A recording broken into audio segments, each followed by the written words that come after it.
For years, we've heard mixed messages about PSA screening. Don't test. Test, but be careful. It can cause harm, more harm than good. And somewhere along the way, too many men, especially black men, started kind of tuning things out. Now, in this episode, we're cutting through the noise. No more myths, no more confusion, no fear based decisions, just clarity. And that's coming up next. Stay with us.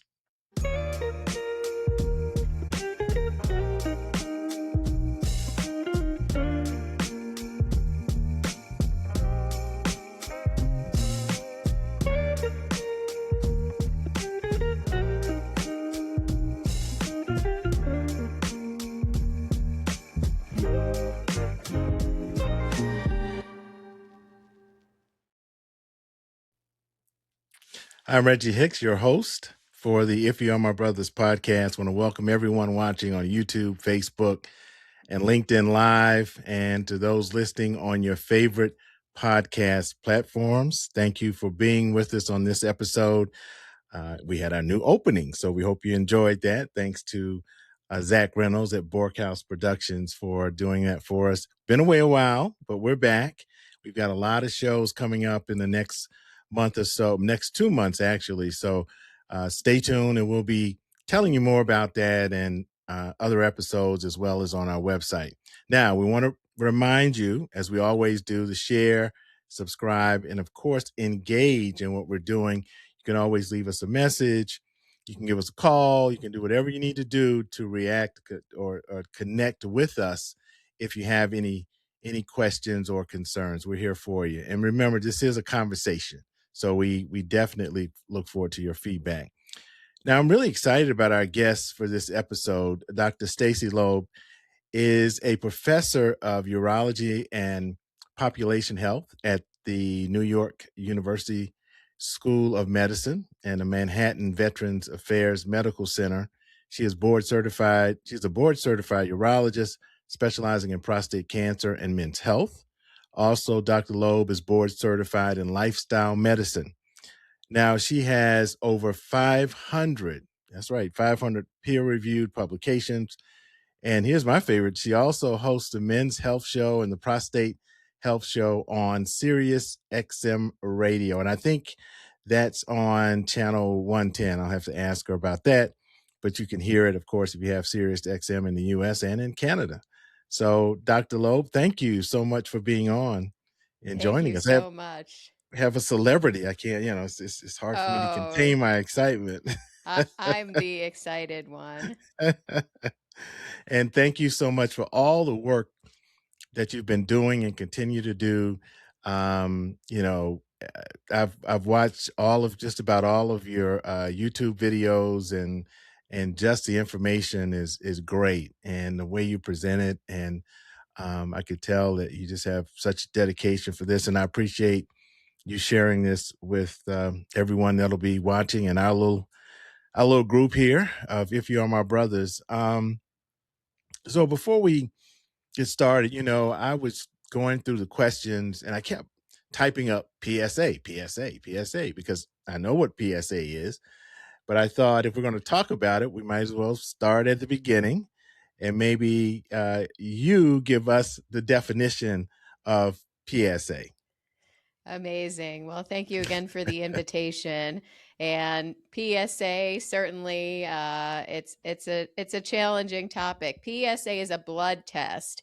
It is the screening test for prostate cancer. And you know what? It's faced a bad rep over the years, but I really think it's unfounded because it is a simple blood test. And listen, it's not perfect, but it's kind of like the check engine light in your car, right? So if it goes up, it's not always cancer, but it could be something else like inflammation or enlarged prostate. So what the check engine light tells you is it tells you, something's happening in there. You got to look under the hood, and that's what's happening here. But it is a very important indicator because it's our only indicator.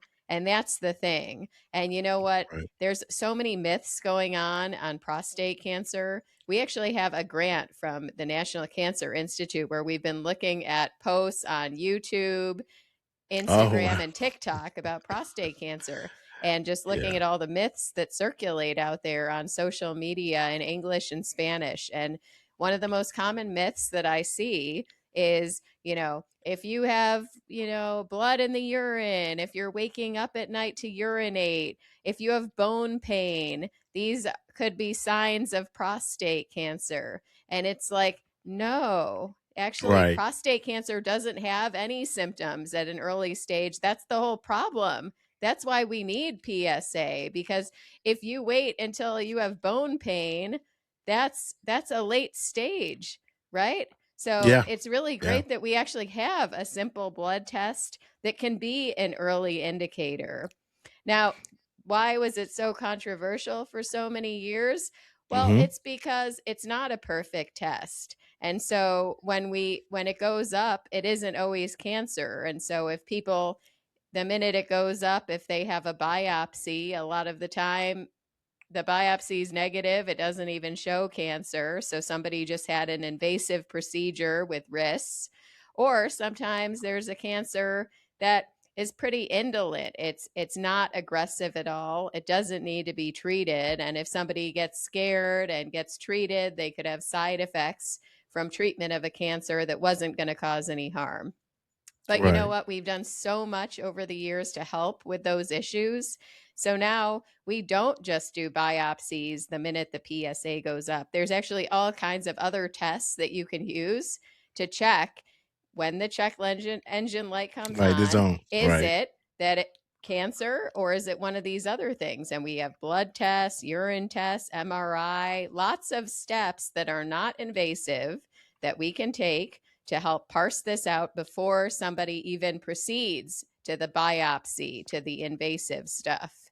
And then Yeah. similarly, even if someone's diagnosed with prostate cancer nowadays, many people don't get treated. We do a lot of just what we call surveillance, or watching the cancer if it's not aggressive. So bottom line, back in the day, the way we were using PSA maybe wasn't ideal, but I think we really Right. have gotten it down now, and it's just so important, and especially for Black men, due to a higher risk of death from prostate cancer. So we want to find it early. Right. Yeah, and for me, when I was diagnosed, I had no symptoms at all, and my PSA was relatively low. But we're going to talk about for me just tracking the PSA over time. But let me ask you this: I remember some years ago reading. It might have been from the American Cancer Society. I can't remember when they recommended almost that not to get a PSA. I mean, it was kind of like, well, we won't put that much importance in the PSA because there were a lot of treatment that was being done that some considered where you didn't need it. Men would, kind of overreact and so I know that we've kind of backed off that. We've, like you said, now we've sort of know the best way to use PSA. But do you think that are we shifting more back to more screenings, or have we finally kind of landed on a good place where we're really at a place where we can use PSA properly? It's a great question. I mean, certainly we're better off than where we were, what you mentioned, right? So, as the Hmm. U.S. Preventive Services Task Force was the group that actually recommended against PSA for a number of years in there. And I think it's really caused some serious long term damage, actually, because a lot of Yeah. people just weren't offered or even given the option of this test. They didn't necessarily know about it. I mean, if you don't have a medical background, how are you supposed to know? And if the doctor isn't even telling you or offering it. So now, luckily, they did reverse that decision. And now it is really a consensus, I would say, across all organizations: the U.S. Preventive Services Task Force, American Cancer Society, National Comprehensive Cancer Network, American Urological, all these groups. It's the same thing, that patients should be told about this test and the benefits and the harms, and given a choice to have it. And Yeah. so I think it's very important that people at least are offered. Now, that doesn't mean that everybody is, and I think it's still not perfect, but at least it's gotten a little better in terms of guidelines recommending that there be a discussion about this with patients who are of screening age. Yeah, because I remember when I saw that, I said, "Oh, all we need is an excuse not to do something." As men, it's like, "Oh well, they're saying we don't have to really do this PSA thing," and so we always connect the PSA to the DRE, and it says I don't even have to deal with that. So I'm glad we've Yeah. shifted, Well, now that you from that. mentioned the rectal exam or the prostate exam, I will say I think that's been a huge deterrent over the years, is because people just equate prostate cancer screening with rectal exams. Yes. And in this social media study we've been doing, we see a lot of that too. And people even, make a joke about it, like, I'm coming after you with the finger, but I think that actually does a lot of harm. I mean, it may be Yeah. funny, but people are terrified and then they don't want prostate cancer screening, and there's so much stigma. And so, one piece of good news I would say is that it has moved a bit into the second line in guidelines now, where it isn't really the upfront screening at all, it's just the blood test. Hmm. And then Right. that becomes reserved if it's elevated as one more additional test that can be used to help parse this out. So I think for the listeners, who are in the screening population and thinking about this, to not get deterred by fear of a rectal exam, you can absolutely do the blood test without the rectal exam and still get Right. a lot of information that can help you make decisions about your risk. So, what age should men start thinking about PSA screenings now, and what does that mean? Is it different from for men of color? hmm This is a very good question. So, absolutely, for men of color, definitely to begin starting at age 40. That the same would apply for anyone who has a family history of prostate cancer, or anyone who has a family history of any kind of genetic condition that is associated with prostate cancer. Now, a lot of people have heard of things like BRCA genes in conjunction with Hmm. breast cancer and Angelina Jolie and all of that stuff. But actually, it's also associated with prostate cancer risk. So if your family has one of these genetic conditions, that would be another population where early screening is very important. Now, to tell you the truth, I spent a lot of my early years researching PSA. And Hmm. I spent a lot of my time researching baseline PSA values in the 40s. And what we found is actually the baseline level in the 40s is a really good predictor of your future risk of ever developing aggressive prostate cancer in Mm. your lifetime. So I'm actually a proponent of everyone starting in the early 40s, whether you're a person of color or family history or not.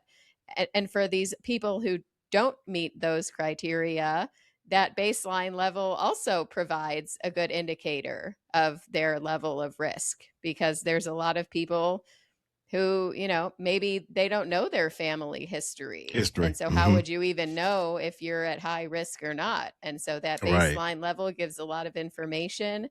It also tells us how carefully we need to follow. So, now a lot of the guidelines actually have more of a tailored approach to screening, where if the baseline level's on the higher side, we would want to follow it up more quickly. Whereas if it's very low, you could even wait several years before checking again. So, that being said, if you're going into your urologist, or or your doc, and you're in your 40s, and you get the baseline, is it a specific number? Is it if your PSA is 1, or you know higher means what in that case? And Yes. let me ask you this: if you, in looking at that, do you think that across the board, like everybody, all of healthcare providers kind of know, if the baseline is here, we need to track it a little closer. If it's down here, maybe not so much. Is that pretty much the what is it, standard operating procedure these days? Well, it is now a part of guidelines, for what it's worth. So the National Comprehensive Cancer Network guidelines, for example, they do stratify based on whether that baseline PSA is over 1 or not. And so if it's less than 1, then they say you could wait even 2 to 4 years before checking again. Whereas if that baseline is over 1, then you do it every 1 to 2 years. So it's in there, you know. And so Right. 1 would be a reasonable number that's easy to remember. When I was mentioning those early studies that I did, we looked at over 36,000 men, you know, just walking around on the streets, and what is their PSAs in the 40s and the 50s. And so the median level that we found in the 40s was 0.7, and in the 50s was 0.9. So really, like, if you're above 1 at those ages, it's above the median. Now, that doesn't mean anything needs to happen, right? Right. I Right. mean, if it's 1.2, we're not worried that you have prostate cancer. We're not going to do anything, but it's just an indicator for you to keep track of and understand. This is just another data point as to your level of risk for future prostate cancer. And how much of this is like, I guess, biology? There's been a lot of misinformation about PSA, um, and that black men we tend to get it more often, more aggressive. Um, why is that? Is that connected to biology or genetics or? You know, there's one of the largest funded studies from the National Institutes of Health is actually Mhm. investigating that very question and looking at really multifactorial contributors, genetic factors involved with different ancestry groups, as well as social determinants of health and effects of things like, stress or neighborhood factors. So, Environment, cancer, I guess. Yeah. absolute, all, you know what? Everything Yeah. is multifactorial, and I think we just continue to learn more and more. Actually, one of the projects I'm working on right now is looking at microplastics in prostate cancer. We just presented this at a big cancer conference. I studied samples from 10 patients with prostate cancer who had their prostates removed, and we Mhm. found microplastics in 9 of the 10 patients' prostates, like Wow. literally like pieces of water bottle in the middle of the prostate. And there was a Wow. higher concentration of plastic particles in the tumor compared to benign tissue from the other side of the prostate. So, like, this Wow. is all very early in terms of microplastics specifically, but there's all kinds of factors: air pollution, neighborhood greenness, what you eat throughout your lifetime. I mean, red meat, processed meat, these are associated with an increased risk of prostate cancer, physical inactivity. So, it's so cancer risk is really just very multifactorial. And prostate cancer is really about 50-50. Right. They've done twin studies looking at, you know, identical twins and fraternal twins to try to parse out like how much of this is genetics versus environment and things like that. And it really seems to be about half and half for prostate cancer risk, where half is your genes. So, Mhm. like, unfortunately, this is what That's this is what so we God are, gave right. me. So here we Right. are. But you know what? There's still another 50% that we can work with. And so I that gives me hope. Yeah. Yeah.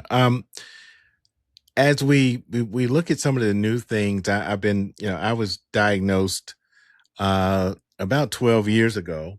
And my for me it was uh I think around my PSA went up point 0.6 over about a 6-month period.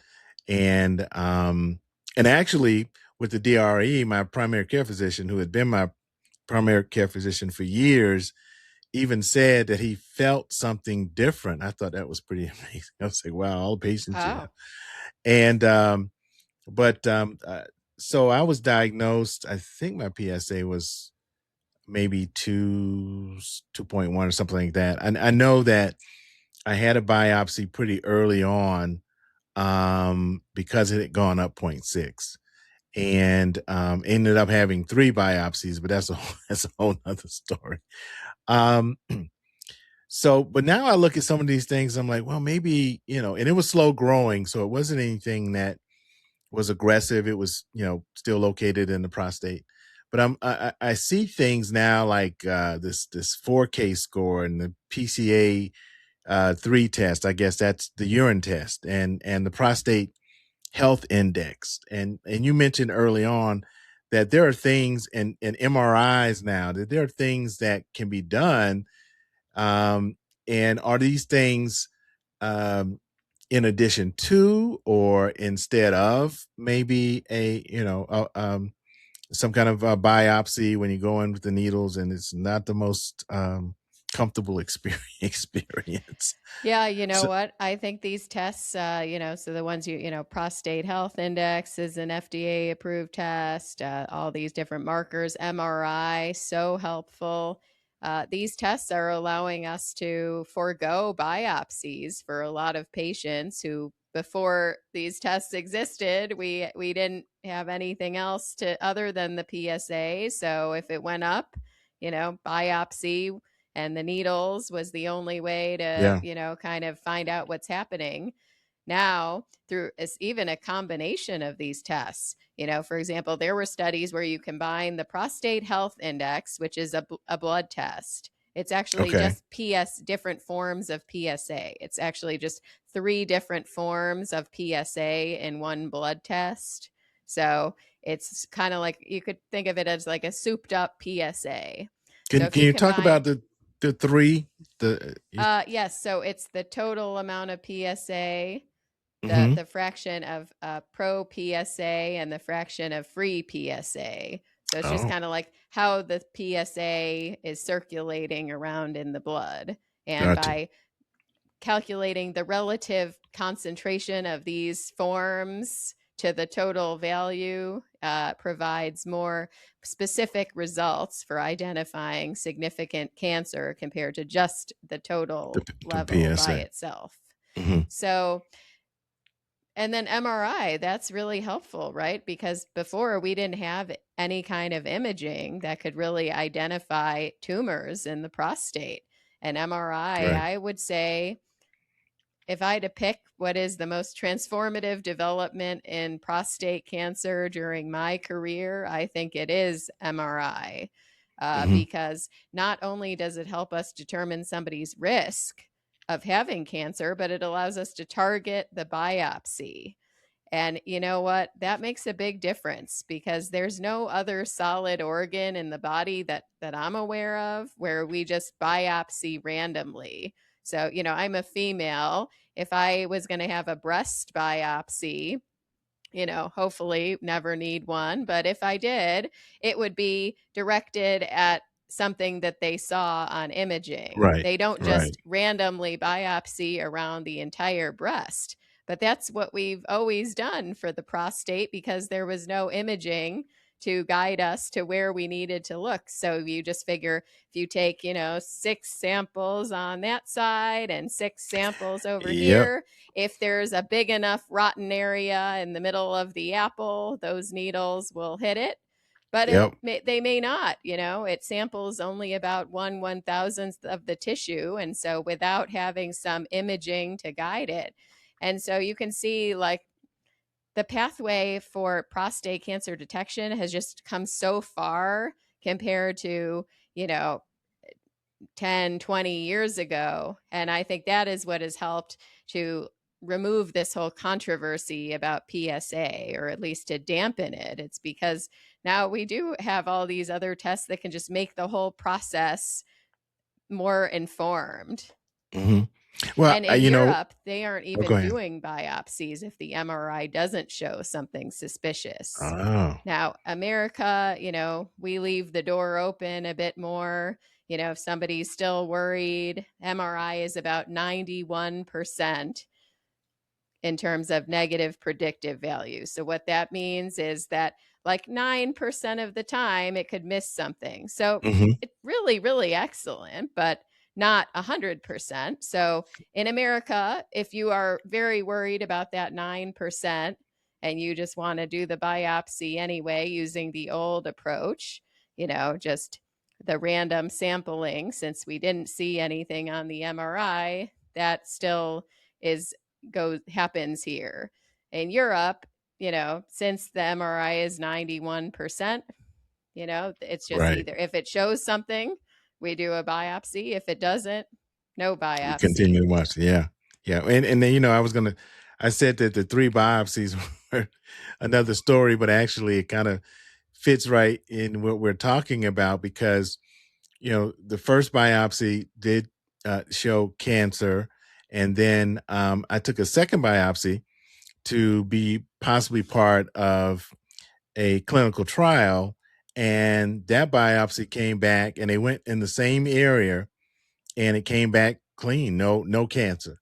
And then I had to wait another 6 months, and then the third biopsy came back, and there were some other areas that they found. But to your point, the second time you went in the same spot, you thought, right, but you can't be exact on that, and there was no cancer. That's how I ended up with 3 biopsies. So by the third time, I was like, "Oh, okay, all right, we can do this. I think I can handle it now." Um, so when you go in and there is a concern, are these options normally the options that are given, and I guess I'm just talking about, you know, advocacy for yourself to say, can we do this? Because I think I heard someone say now that the MRI is the manogram as opposed to the mammogram. And is it pretty wide? I mean, I don't know. I've had guys that have said, after my PSA went up, I got a biopsy and I hated it. I don't want to get another one. Um, should we go in and say, well, what are my options? And let's look at how about the PCA 3? Is it test, the urine test? I Mm-hmm. remember when that Yes. was a clinical trial at one point. Right. Yeah, that's out there. We don't really use that as much anymore because some of the other tests seem to be better at identifying significant cancers. Um, but definitely, I think for any of the listeners, if anyone ever hears that their PSA is elevated, asking about other options, other tests that can be done to evaluate it is a great idea. Thankfully, I do think MRI has become much more Mm, widespread. In the early days, part of the problem was just with insurance coverage, where we had yeah. a lot of difficulty getting insurance coverage, and it's just something that's too expensive for people to pay out of pocket. Now, I haven't really had any insurance issues with that in quite a long time. So I think that that has really aided greater availability and uptake of the test. And what about the new test where you used to get a bone scan, but now you have the was it the The PSA PSA? PSMA. Yeah, yeah. Yes. Yeah, And the and how PSMA PET, I mean, that's been really transformative, on the other end of things for people who already have cancer. It's just a more precise staging tool to determine if the cancer has spread anywhere. So I think that that's really, you could add that to the list of transformative developments that have right. occurred in my career. And, certainly on the tail end for anyone who's already been diagnosed. And they are even starting to look at whether this could be used in the setting of detection. So who knows? It may even move earlier at some point. But at present, we're really using MRI for identification of prostate cancer and targeting of biopsies, and we're using PSMA PET for staging of cancer and even restaging in somebody who is having a recurrence after treatment. Yeah, well, that's me. Well, not after treatment, but 12 years later. So I had my first PSMA a couple of years ago, when I had a biochemical reoccurrence, I guess, and again, based on the PSA going up to 0.25. And but it hadn't, nothing showed up, but the PSA kept going up. And then when it got to be 0.47, I did have proton therapy in the prostate bed, which uh, so far things have been undetectable. So um, that's a good thing. But I didn't even know about the PSMA until they ordered it, and I was like, okay, what's this? And kind of did my research. So someone has a PSA that's slowly increasing over time. What questions should he be asking his Well, doctor? Or one question is, could other tests be helpful? Other blood tests, other urine tests? Would an MRI be helpful? and I guess I had a friend of mine, and he's actually been on the show, and I know that was always a source of anxiety. Is the PSA was kind of creeping up, and then it would go down, and he would be happy that it was down, and then it would go back up, and so he was kind of riding that kind of PSA wave, if you will. For somebody who's kind of going through that, what would you tell them? I mean, Well, first of all, I think this is the reason why the guidelines recommend repeating the PSA before taking any action, because it can fluctuate and for a variety of reasons. And, sometimes I see it ordered in the wrong settings by doctors. Um, I have seen numerous patients who were in the emergency department because they had a urinary tract infection, prostatitis, or urinary retention where they couldn't pee, and a PSA was sent in the emergency department. And a urinary tract infection will cause the well, PSA to go say that. way up. Well, And hmm if you're in urinary retention where you can't pee, it will cause the PSA to go way up. And so now you're just sending a test at the time where it's going to give a totally spurious, false, and misleading result, causing anxiety for the patient. Now it needs to be repeated. So it's just it's a mess. So unfortunately, but what can we do? But yes, for the patient who is experiencing some fluctuations, that is a setting where something like an MRI can be helpful to see, is there right. anything concerning in there, or is it all just prostatitis? Let me ask you this. I've heard that if you have sex and then the next day you get your PSA, it will be elevated. Is that true? Um, I mean, not necessarily. I think it can fluctuate with a lot of reasons. But again, this is why it's best to always repeat the value if there's any concern. Most Right. things that you would do on a daily basis are not going to cause such a huge change that it would be in the abnormal category if it wasn't already. But Gotcha. but a urinary tract infection does, We'll send and it up. Yeah. urinary retention where you can't pee, or if somebody puts a catheter in your bladder, those are things that can upset it enough that it would actually be in the abnormal range. Gotcha. Well, let's talk about this shift here as we kind of close out. PSA monitoring, whether it's just keeping an eye on things or if you've been diagnosed and it's active surveillance, often this starts a man's prostate journey. And what are things that we can do to reduce our risk of prostate cancer, and really to have good prostate health? Well, this is one of my favorite questions. This is why I even went back and got Right. my dual board certification in lifestyle medicine. And so, the 6 pillars of lifestyle medicine, pillar number 1 is whole foods, plant based diet. Okay. Hmm. So, really important. So, the goal here, especially important, would be to try to reduce or, if possible, eliminate from the diet red meat, processed meat, and dairy. So now if somebody doesn't want to go full on vegan, even vegan plus fish would be Yes. like a preferable option from this perspective of prostate health, but also heart health, because they're really kind of the same. And by the way, heart health is erectile health too, because the penis is like an extension of the heart. Those blood vessels down there controlling erections are smaller than the ones in the heart and the neck. So anything that's going to cause cholesterol buildup, inflammation in blood vessels is going to interfere with sexual function.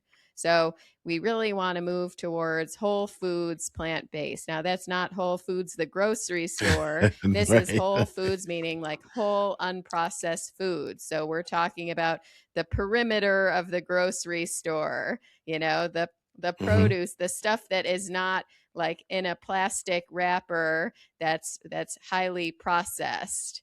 Now, this does not mean low carb. You don't have to avoid carbs. What we're trying to do is avoid refined carbs. So whole grains are actually great. In fact, fiber is really beneficial for patients with cancer and really for everybody. It helps with bowel function, etc.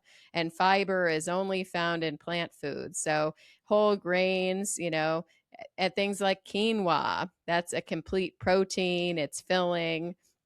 Lots of very delicious plant-based options. So I encourage everyone to move in that direction. Even small changes can be very helpful, but interestingly, people who make more intensive lifestyle changes are often the happiest. And you'd think, is it Yes. hard to adhere to these things? But the interesting part is the people who really go the most extreme, they do see the most extreme changes. Changes. So for my lifestyle medicine boards, you have to present a case of somebody who you worked with in your practice through lifestyle change and show all their numbers and what you did. And so the patient that I worked with actually was able to reverse his erectile dysfunction and lower urinary tract symptoms by doing a whole foods, plant-based diet and physical activity program. So if we're Wow. talking about really to go off of medications for chronic diseases or to significantly change the trajectory, that does require more intensive changes. But even small changes do make a difference. So that would be the first thing. Physical activity. Okay, now most Americans are not meeting the guidelines for No. physical activity. So we Right. want 150 minutes a week of moderate intensity. So that could be, 5 sessions of 30 minutes, whatever denomination. And then resistance training, and 2 times a week. And this is important for bone health, especially important for our patients with prostate cancer who are taking hormones, which can really cause problems with, reduction in muscle mass, with bone density, with gains in fat. So in that particular prostate cancer population, the resistance piece becomes even more important. Important. And sleep health is another pillar of lifestyle medicine. I don't think it gets enough discussion in prostate cancer, but it's just so important when we're involved in any kind of condition, because sleep disturbances increase the risk of almost every chronic disease, as well as mental health issues, accidents, you name it. And there's a lot of sleep disturbances in the prostate cancer population. And interestingly, there's this systematic review that found that disturbances in circadian rhythm and sleep seem to be associated with higher risk of prostate cancer. So they've started to look into this a bit, and it appears that some of these clock genes, like the circadian rhythm genes, are actually linked with prostate cancer. So stay Wow. tuned. It's an active area that's I think is very interesting. But making sure you get good sleep, and if you have risk factors for sleep apnea, get a sleep study. And if you're just having Yeah. insomnia, just good sleep hygiene, going to bed around the same time every day, no bright light at night, bright light No first TV. thing in the morning. Yep. No sitting there on the phone doing Yeah. emails right before bed. So I think we all kind of know what we should be doing. It's harder to kind of, put it into play. And then the last thing I'd say is, avoiding smoking, because, of course, for overall health, but it is associated with a higher risk of prostate cancer mortality or death from prostate cancer. And Mm-hmm. if that's not enough to scare people, I do think that often what gets people's attention is that it is associated with erectile dysfunction The too, function. Yep. just like eating meat is associated with erectile dysfunction. So if you aren't concerned about cancer risk, but you are concerned about sexual function, still all the reason to consider these healthy lifestyle patterns. What about alcohol and Yeah, it's a great question. So, the data on alcohol for prostate cancer specifically aren't as strong, but it is certainly linked with other forms of cancer. So, there's been a lot of back and forth in guidelines. Previously it was like females 1 drink per day maximum, males 2 right. drinks per day, but now some groups are suggesting really that there's no safe limit, which is, not so much fun. Yeah, but really a lot of that data is as respect to other cancers, more so than prostate.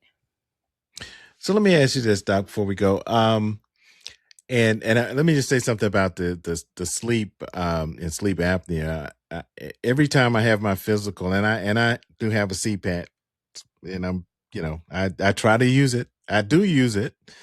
Sometimes more than others because it can get a little frustrating sometimes. But he showed me this diagram of how everything that sleep apnea and not getting enough sleep affects. I mean, and it was from the top of your head all the way down to your toes and everything in between. It is the most amazing thing. It's scary, and I was like, okay, I gotta get better at this sleep thing because man, it is like so many things are connected. Um, but I understand. I was actually a vegan at one time for a long time, and then kind of became a vegetarian for a while. Then I fell off the wagon, and my wife and I both were saying, just the other day, we have got to get back Yeah. You know to what? our diet. We can't look back. You know what? It's never too late. It is never Yeah. too late. One program I really like is the Rochester Lifestyle Medicine Institute. They have these virtual jumpstart programs every single month, actually, that they offer with physicians and health coaches to help people with, implementing whole foods, plant-based diet. They also have like a sister program for stress reduction and positive psychology. So I think if anyone, out there is listening to this and kind of wants to get more plant-based but doesn't know where to start, going to something like the virtual program from the Rochester Lifestyle Medicine Institute could be like a really helpful starting point, just to be part of a group of people who are doing this with a lot more hands-on support. Um, I happen to like Purple Carrot meal delivery service for people in the United States. They're all plant-based meals. If you don't want to have the box delivered or pay for it, luckily they give all their recipes for free right on their Okay. website. So, very delicious options. This was recommended. I actually use it myself. It was recommended to me by Dr. Scott Egner, another urologist, and a lot of the urologists involved in prostate cancer use Purple Carrot. But it was so helpful because I started my plant-based journey about 6 years ago. I liked a good steak just like the next guy, right? But Yeah. Right. I decided, Yeah. what, the research is really clear, and this is just I every way we ran these studies on this, it was just better for everything, and so I just couldn't ignore it. And I think doing these recipes from the Purple Carrot site really helped enable me to learn what foods to eat and what to cook, and they're delicious, and I don't Yes. miss the other stuff. I Yes. really don't. I don't think about it. Yeah. I'm happy. So I think, you know what, there's hope. Yeah, and we just have to get. I'm glad you mentioned some resources because that was going to be a kind of a follow up question. Is that we know what we need to do. A lot of people are like, hey, I got to do this. I got to exercise. I got to, and it's just getting motivated. It's just getting help to get to that point. And I'm glad you mentioned the resources. And when we were vegan, even, I mean, we did tofu eggs. Well, my wife did. I didn't do much, but it took some preparation, but it was delicious, and I did Yeah. not miss eggs.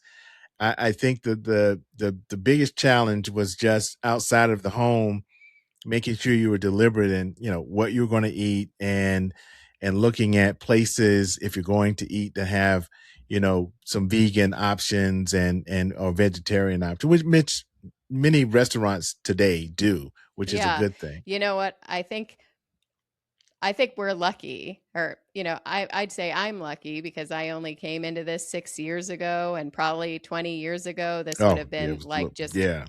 totally impossible and Right. awful, right? It's a little But you know different, what? right? It's like everywhere now. And I will recommend another really critical resource. It is Happy Cow. It is an app and a website, Happy Cow.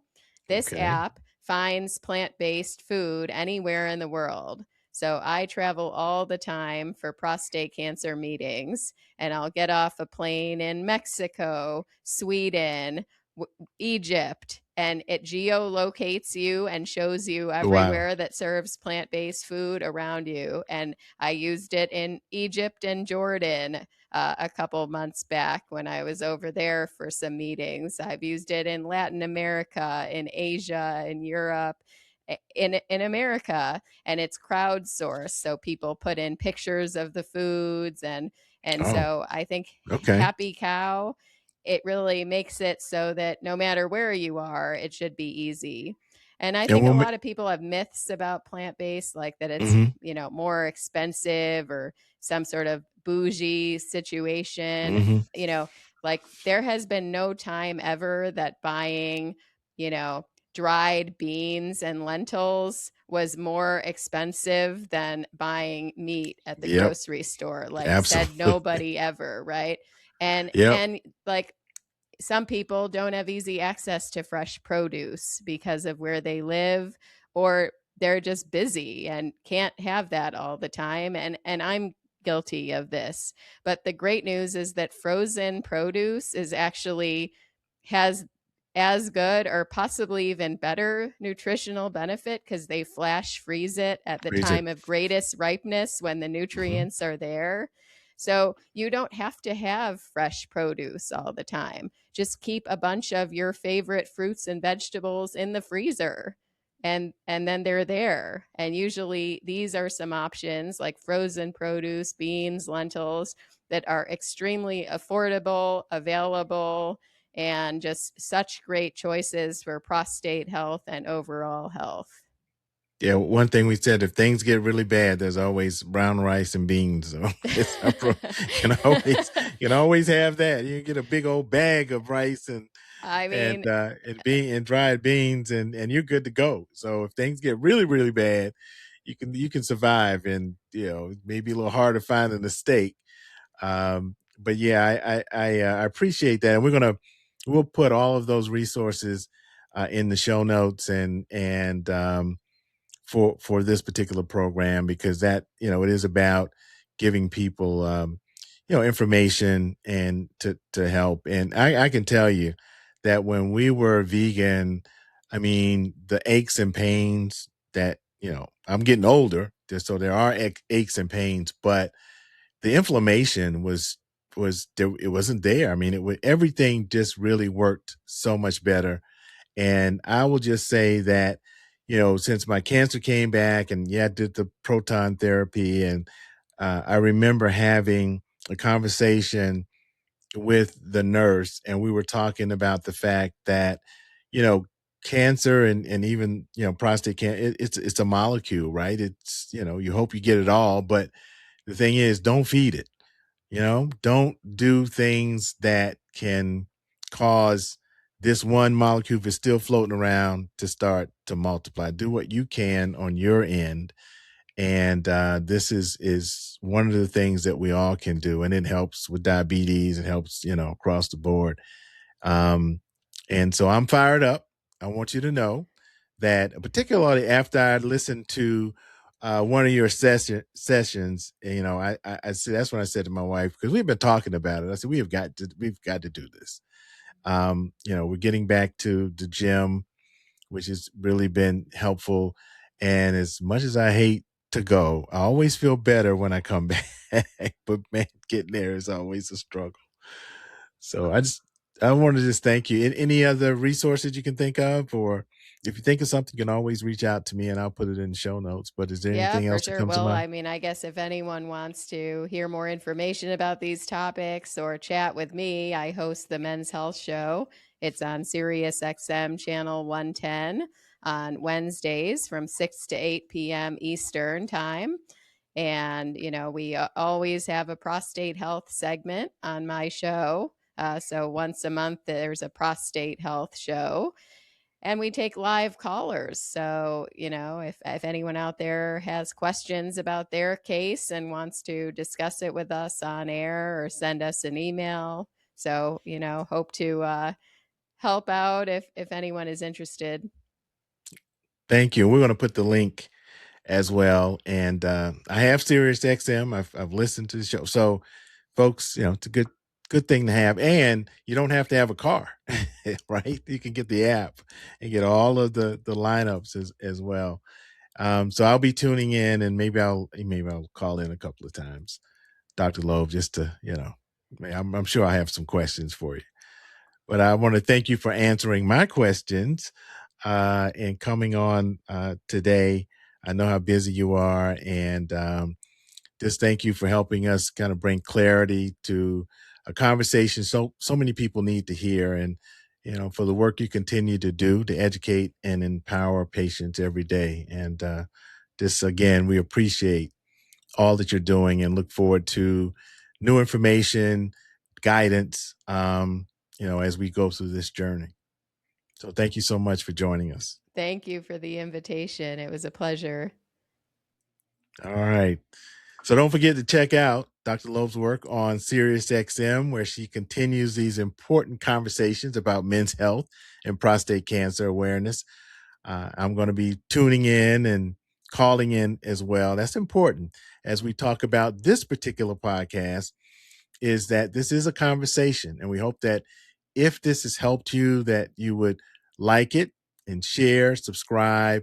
And when you subscribe, you're alerted to future episodes. You can also visit our website, ifyouaremybrothers.org, to learn more about our other projects. We have the podcast series. We actually have a documentary that we are finishing up, or revising rather, that will be coming out in September. And also we do a lot of community engagement work as well. And if you're interested in us coming to your community, reach out, let us know. We'll pack up all our stuff and come out and talk to folk and be a part of whatever effort you're putting on. If it's a church, fraternity, organization, we'd love to do that. Now, If You Are My Brothers is a nonprofit 501c3 project of Straight Street Media. And what we are trying to do with If You Are My Brothers is to dedicate turning prostate cancer awareness into what we call health action. So we want to take you from health awareness to health action. That's one of the reasons I was asking Dr. Loeb about some practical things that we can do. And she was a wealth of information. It is about knowing, but it's also about doing, because that's how we make a difference. Now, you can make a difference by supporting what we do here at If You Are My Brothers. And you see there, thank you, Danny. Our producer has put up a slide. You can see the QR code and the different ways that you can make a contribution to continue our work. And when you do make that contribution, we will send you your very own If You Are My Brothers mug. You see it here. Let me move my finger out of the way so I can do my Vanna White thing. There you go. I want to thank the Atlanta Brand Central, there we go, for providing the mug for us. and redoing the mug. And we had a black and white one. Now we got like full color. It's a great thing. But that's yours once you make a contribution, and just our way of saying thank you for helping us in our mission. We want to say special thanks to our producer, Danny Garcia Pozo, who is like pressing the buttons and doing all the great things behind the scenes. And also, we mentioned earlier today at the beginning of the show, Zach Reynolds at Borkhouse Productions for our opening. And both Borkhouse Productions and Atlanta Brand Central are always in our show notes. So we want to thank both of them for helping us out. Remember, this podcast is not a substitute for your for medical advice. We want you to always talk to your healthcare provider, healthcare team. That's important. So that being said, until next time, remember, if you are my brothers, you'll share this message. Until then, take care, stay healthy, and keep the faith. Peace.